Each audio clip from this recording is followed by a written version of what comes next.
নমস্কাৰ, আপোনালোকে চাই আছে জ্ঞানশিলা। চলৈ আহিছোঁ অসম পুলিচ কনিষ্টবল পৰীক্ষাৰ কাৰণে কিছুমান গুৰুত্বপূৰ্ণ প্ৰশ্ন উত্তৰ জিকেৰ ওপৰত। এইটো 17 নম্বৰ পাৰ্টটো হয়। ইয়াৰ আগত অলৰেডি 16টা পাৰ্ট আমি ডিছকাছ কৰিছোঁ। যদি চোৱা নাই চাবা তোমালোকে, আৰু চেনেলটো যিসকলে ছাবস্ক্ৰাইব নাই কৰা ছাবস্ক্ৰাইব কৰি থবা, যাতে নেক্সট ভিডিঅ'ৰ আপডেটসমূহ তোমালোকে সময়মতে পাই থাকা। আৰু আমাৰ হোৱাটছএপ গ্ৰুপৰ লিংক ডেছক্ৰিপশ্যন বক্সত দিয়া আছে। যদি কোনোবাই গ্ৰুপত জইন হ'ব বিচাৰে তেতিয়াহ'লে তাত লিংকত গৈ পেলাই গ্ৰুপত জইন হ'ব পাৰিবা। চ' লেটছ ষ্টাৰ্ট। প্ৰথম প্ৰশ্নটোত আজি আছে, প্ৰথম অসমীয়া চনেটৰ লেখক কোন হয়? First Assamese Sonet writer. তো ইয়াতে আছে চন্দ্ৰধৰ বৰুৱা, হেমচন্দ্ৰ গোস্বামী, নীলমণি ফুকন, হিতেশ্বৰ বৰুৱা। শুদ্ধ উত্তৰ হ'ব কোনটো? অপশ্যন বি হ'ব হেমচন্দ্ৰ গোস্বামী।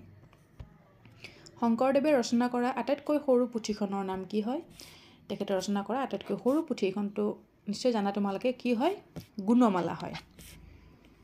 তাৰপিছৰ প্ৰশ্নটোত আছে 1857 চনৰ বিদ্ৰোহৰ মুখ্য নেতা কোন আছিল? ইয়াতে আছে পিয়লি বৰুৱা, মণিৰাম দেৱান, কনকলতা, লাচিত বৰফুকন। যিটো 1857ত যিটো চিপাহী বিদ্ৰোহ হৈছিলে, মিৰটত যিটো ষ্টাৰ্ট হৈছিলে, মিৰট চহৰখনৰ পৰা এইটো ষ্টাৰ্ট হৈছিলে। তো এইটোৰ আমাৰ অসমৰ মুখ্য নেতাগৰাকী আছিলে মণিৰাম দেৱান। তাৰপিছৰ প্ৰশ্নটোত আছে চন্দ্ৰই পৃথিৱীৰ চাৰিওফালে ঘূৰিবলৈ কিমান সময় লয়, কিমান দিন লগায়? তো চন্দ্ৰটোৱে যেতিয়া আমাৰ পৃথিৱীৰ চাৰিওফালে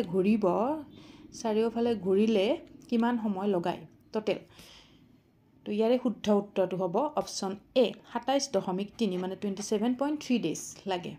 অ'কে, অপশ্যনত 27 বুলি থাকিব পাৰে, তেতিয়া 27টোৱে শুদ্ধ উত্তৰ হ'ব। কোনে গায়ত্ৰী মন্ত্ৰ ৰচনা কৰিছিল? গায়ত্ৰী মন্ত্ৰ কোনে ৰচনা কৰিছিলে? কি হ'ব? ইন্দ্ৰ আছে, ইয়াতে বিশ্বমিত্ৰ আছে, তুলসীদাস আছে, ওপৰৰ এটাও নহয় আছে। তো শুদ্ধ উত্তৰটো হ'ব অপশ্যন বি, বিশ্বমিত্ৰ। তেখেতে ৰচনা কৰিছিল আমাৰ গায়ত্ৰী মন্ত্ৰ। নেক্সট, কোনখন ৰাজ্যক উত্তৰ পূবৰ শান্তিৰ উদ্যান বুলি কোৱা হয়? Peach garden of north east বুলি কোৱা হয়। তো সেই ৰাজ্যখন হৈছে কোনখন? মিজোৰাম, ছিকিম, ত্ৰিপুৰা নে মেঘালয়? কাৰেক্ট এনচাৰ হ'ব option A, Mizoram. Okay, next, উত্তৰ পূব ভাৰতৰ আটাইতকৈ পাতল বসতিৰ ৰাজ্য কি হয়? নৰ্থ ইষ্টত কোনখন ৰাজ্যত সকলোতকৈ কম জনসংখ্যা আছে? ঠিক আছে, পাতল বসতি সুধিছে। পাতল বসতি মিনছ ঘনত্ব কথা কৈছে, ঠিক, ডেনচিটি সুধিছে, কম জনসংখ্যা নাই সোধা, ঘনত্ব সুধিছে। পপুলেশ্যন ডেনচিটি কোনখন ৰাজ্যত কম হয় উত্তৰ পূবৰ? তো ইয়াৰে শুদ্ধ উত্তৰটো হ'ব অৰুণাচল প্ৰদেশ। অৰুণাচল প্ৰদেশত পাতল বসতি হয়। আৰু যদি সোধে যে সকলোতকৈ কম জনসংখ্যা থকা ৰাজ্য কোনখন হয়, তেতিয়া হ'ব ছিকিম। অকল উত্তৰ পূবৰ বুলিয়েই নহয়, ভাৰতৰ ভিতৰতে কম জনসংখ্যা থকা ৰাজ্যখন হৈছে ছিকিম। ঠিক আছে। নেক্সট, অসমৰ কোন ঠাইত মৰাপাটৰ কাৰখানা আছে? মৰাপাটৰ কাৰখানাটো অসমৰ কোন ঠাইত আছে? নামৰূপ, শিলঘাট, নগাঁও নে বালিপাৰা? তো কাৰেক্ট এনচাৰ হ'ব অপশ্যন বি, শিলঘাট। নেক্সট, কোন আহোম ৰজাৰ শাসনকালত বৰফুকন আৰু বৰবৰুৱা পদৰ আৰম্ভ কৰা হৈছিল? এই পদ দুটা কোনে সৃষ্টি কৰিছিলে? বৰফুকন আৰু বৰবৰুৱা, এই দুটা পদৰ সৃষ্টি কৰিছিলে কোনে? আহোম ৰজা প্ৰতাপ সিংহই। অ'কে, নেক্সট কুৱেশ্যন, অসম সাহিত্য সভাৰ চিহ্নটো কোনে অংকন কৰিছিলে? তো যিটো লগো আছে অসম সাহিত্য সভাৰ, এইটো কোনে ডিজাইন কৰিছিলে? তেখেত আছিলে যুগল দাস। তাৰ পিছৰ প্ৰশ্নটোত আছে নাথুলা পাছ কোন ৰাজ্যত অৱস্থিত? তো এই পাছৰ ওপৰত কুৱেশ্যন প্ৰায়ে আহে, পাছবিলাক মনত ৰাখিবা। তো যিটো নাথুলা পাছ আছে এইটো আছে ক'ত? ছিকিমত আছে নাথুলা পাছ। ঠিক আছে, 14,000 ওপৰত যিটো এইটো এটা পাছ হয়, নাথুলা পাছ ছিকিমত আছে, 14,000 ফুট। ভাৰতৰ কোন ৰাজ্যত আটাইতকৈ বেছি চয়াবিনৰ উৎপাদন হয়? সকলোতকৈ বেছি চয়াবিন প্ৰডিউচ কৰা ৰাজ্যখন হৈছে আমাৰ কোনখন? সেইখন হৈছে মধ্যপ্ৰদেশ। নেক্সট, চিপ্ৰা নদীৰ পাৰত কোনখন চহৰ অৱস্থিত হয়?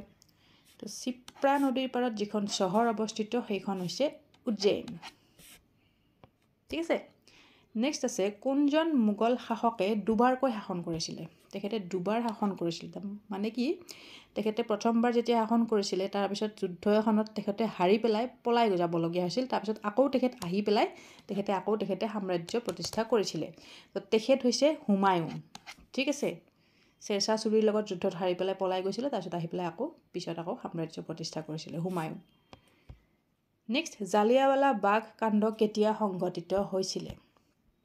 তো যিটো আমাৰ জালিয়াৱালা বাগ বুলি এটা কাণ্ড সংঘটিত হৈছিলে ব্ৰিটিছ শাসনৰ দিনত তো সেইটো হৈছিলে 1919 চনৰ 13 এপ্ৰিল তাৰিখে নেক্সট প্ৰথম মহিলা লোকসভা অধ্যক্ষ কোন আছিলে ফাৰ্ষ্ট ওমেন স্পিকাৰ তো মহিলাৰ প্ৰথমগৰাকী লোকসভাৰ প্ৰথমগৰাকী মহিলা অধ্যক্ষ আছিলে মীৰা কুমাৰ ঠিক আছে নেক্সট কুৱেশ্যন ইউনেস্কোৰ মুখ্য কাৰ্যালয় ক'ত অৱস্থিত হয় জেনেভা পেৰিছ নিউয়ৰ্ক নে লিছবন কাৰেক্ট এনসাৰ হ'ব অপশ্যন বি পেৰিছ ফ্ৰান্সৰ পেৰিছত অৱস্থিত হয় ইউনেস্কোৰ মুখ্য কাৰ্যালয় কুইন অফ ডেক্কান বুলি কোনখন ঠাইক কোৱা হয় কুইন অফ ডেক্কান বুলি শ্বিলং পুনে পাটনা নে কলকাতা তো কুইন অফ ডেক্কান বুলি কোৱা হয় পুনে চহৰখনক ওকে তো এইখিনি হয় আজি ভিডিঅ'টোৰ কাৰণে প্ৰশ্ন উত্তৰ কিমানটা শুদ্ধ কৰিব পাৰিছে তোমালোকে কমেণ্ট ছেকশ্যনত কমেণ্ট কৰিবা আৰু